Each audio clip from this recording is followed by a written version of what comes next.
Even though I asked to be transferred here for the master's program, coming here was a shock.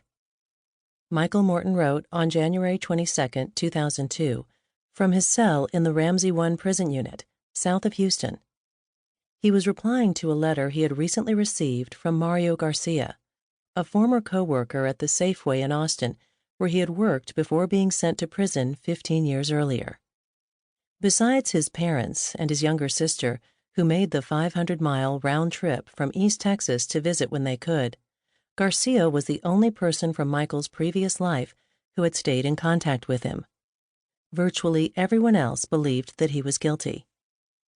Throughout the fall and winter of 1986, his case had been splashed across the front pages of Central Texas newspapers, earning him a grisly notoriety. Victim's husband held in murder investigation, the Hill Country News announced in the fall of 1986. Killing linked to sexual rage, trumpeted an Austin American-Statesman headline just before he was sentenced to life in prison in February 1987. The Williamson County Sun announced, "He's guilty." Michael had become a pariah, a murderous pervert, as he would ironically refer to himself.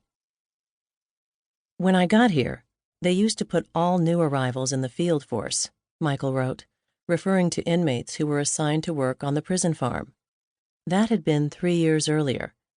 Now, 47, he was too old to be doing hard physical labor all day long, he told Garcia. His face had settled into the softer contours of middle age, and his sandy blonde hair was going gray.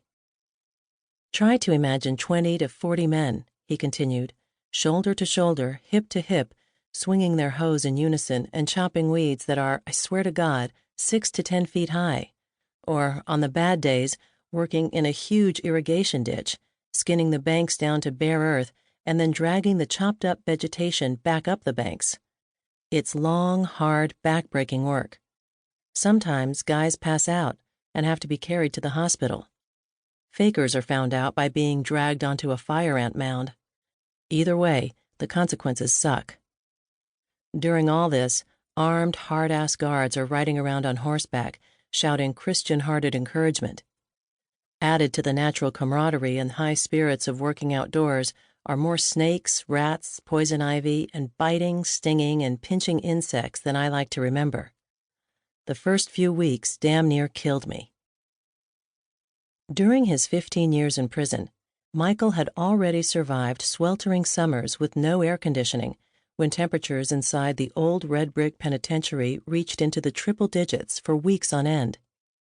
He had fought off the unwanted attention of a hulking inmate, an enforcer for a prison gang who later died of AIDS, by inviting him into his cell and slamming a makeshift tabletop against his throat.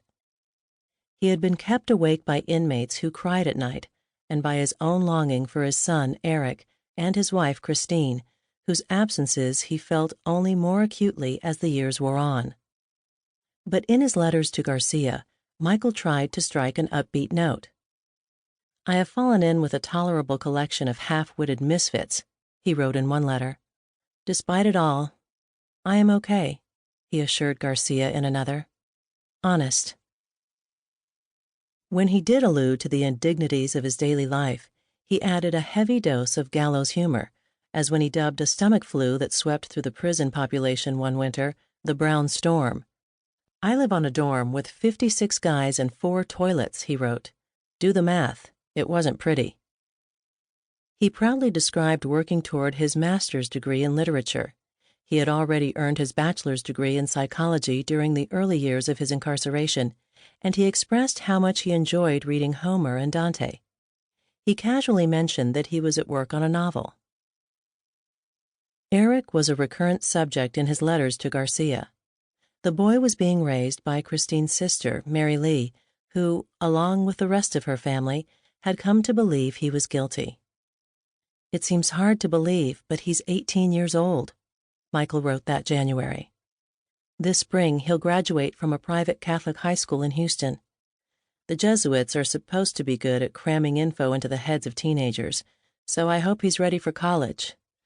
I say, I hope he's ready, because I don't know. We've drifted apart." A few years ago, he reached the age where coming to visit his old man wasn't at the top of his to-do list. In fact, Eric, when he was 15, had cut off all contact with his father.